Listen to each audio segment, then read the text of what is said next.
जय श्री राम, जय महाकाल। भूल से भी तांत्रिक बनने की मत सोचना। भूल से भी तांत्रिक बनने की मत सोचना। मैं इसलिए बोल रहा हूँ, तंत्र सीखने की कोशिश बिल्कुल भी ना करना। क्यों नहीं सीखना चाहिए तंत्र, एवं क्यों नहीं बनना चाहिए तांत्रिक, आज इसी के विषय में मैं आपको बताने की कोशिश करूंगा। इस वीडियो को ध्यानपूर्वक सुनना एवं देखना। अगर आप हमारे चैनल पे नए हो तो चैनल को सब्सक्राइब करना, लाइक करना एवं शेयर करना। अब हम बताएंगे तांत्रिक एवं तंत्र क्यों नहीं सीखना चाहिए, तांत्रिक क्यों नहीं बनना चाहिए।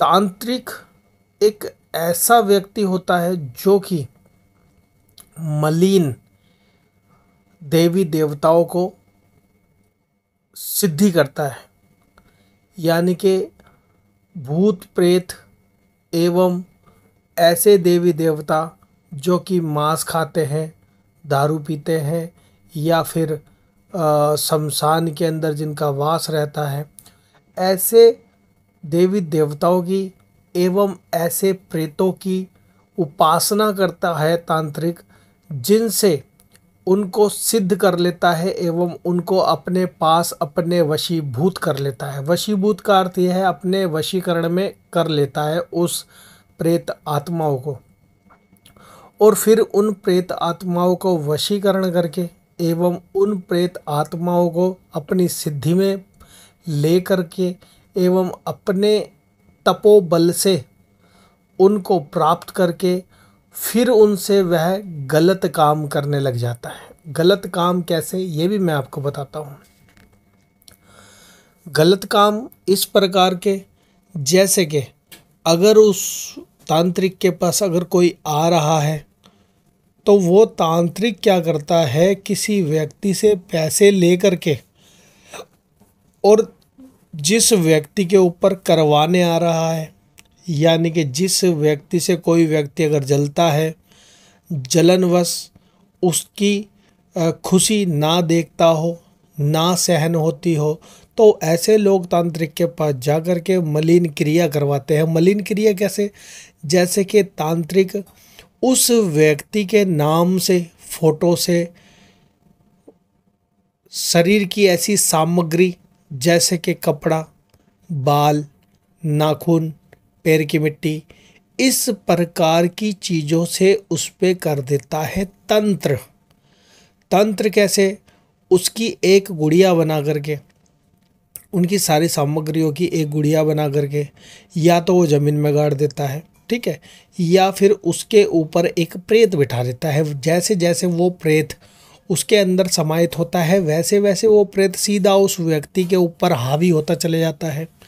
जैसे जैसे वो जमीन के अंदर गुड़िया गलती है, वैसे वैसे वो व्यक्ति प्रेत आत्मा के शिकंजे में आता चले जाता है एवं परेशान होता चले जाता है। इस प्रकार से वह तांत्रिक क्रियाएं करता है।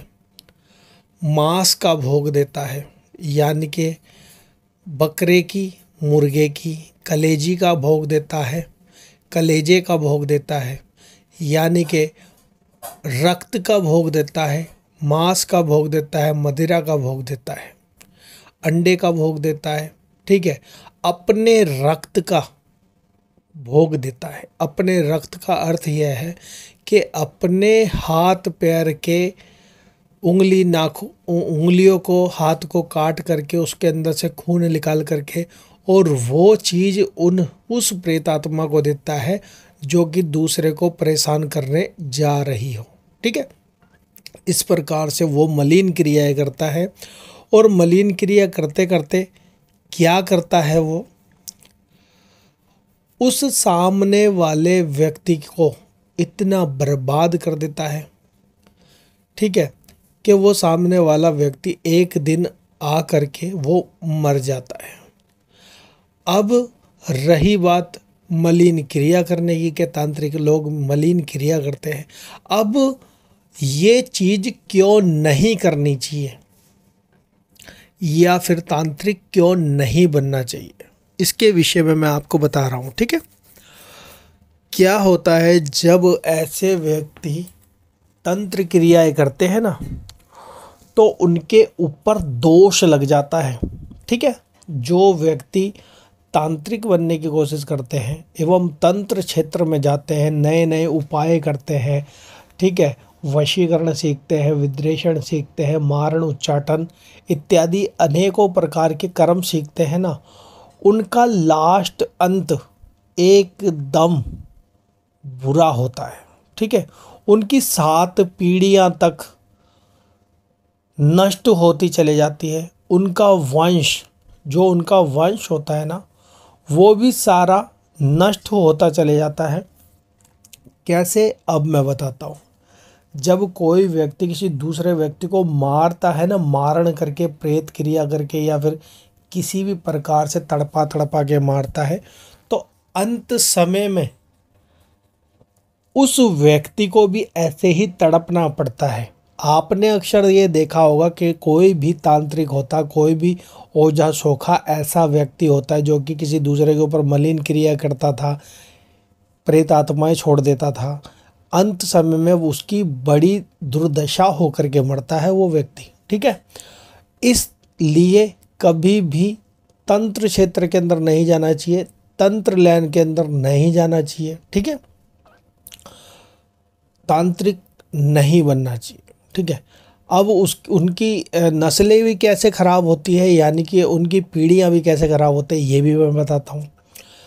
जब कोई भी तांत्रिक ये तंत्र क्रियाएं करता है ना, वो तो स्वयं मरता ही मरता है, मगर उसके पाले हुए प्रेत, जो प्रेत उसने पाले थे, उसने भोग दिया था, उसने उनको उत्पन्न किया था, यानी कि संसार के अंदर उनसे अपना काम करवाया था, उसके मरने के बाद वो सारे प्रेत उनके परिवार के ऊपर हावी हो जाते हैं। ठीक है, पूरे घर को नष्ट कर देते हैं, हर एक व्यक्ति के ऊपर चढ़ कर के बैठ जाते हैं, फिर उनको नोच नोच के खाने लग जाते हैं। जैसे जैसे उस व्यक्ति ने, उस तांत्रिक ने दूसरे लोगों को मारा था ना, उसी प्रकार से उसकी पूरी पीढ़ी को वो खाते चले जाते हैं, बच्चों के बच्चे, बच्चे के बच्चे, बच्चे के बच्चे, ऐसे ऐसे वो दुखी बहुत रहते हैं। ठीक है, तो ऐसा कोई भी काम नहीं करना चाहिए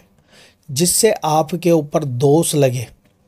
ठीक है, हमेशा अगर कोई भी भाई भगताई लाइन में आ रहा है, भगत बनने की सोच रहा है, तो मात्र एक काम करना चाहिए, उनको भगत बनना चाहिए, सात्विक भगत, जो केवल भगवान की आराधना करता हो, भगवान को याद करता हो, भगवान के मंत्र जाप करता हो। भगवान से रिलेटिव ही आपको सब काम करने चाहिए, जैसे कि आपको हवन करना चाहिए। ठीक है, आपको पूजा करनी चाहिए, कोई पाठ करना चाहिए, रामायण का पाठ करवाना चाहिए, सुंदरकांड का पाठ करवाना चाहिए। ठीक है, भगवत गीता का पाठ करवाना चाहिए, महाशिव पुराण का पाठ करवाना चाहिए, गरुड़ पुराण पढ़ना चाहिए। ठीक है, तो ऐसे अलग अलग पाठ करवाने चाहिए, भजन करवाने चाहिए, जो केवल भगवान में श्रद्धा रखता है। ठीक है, कभी भी तंत्र क्षेत्र के अंदर नहीं जाना चाहिए, कभी भी तांत्रिक बनने की नहीं सोचना चाहिए। ठीक है, तो इतनी ही आज के लिए, इतना ही। आने वाली वीडियो में मैं और भी कुछ नया बताने की कोशिश करूँगा। तो आज के लिए इतना ही। जय श्री राम, जय महाकाल। आप सभी का दिन मंगलमय हो।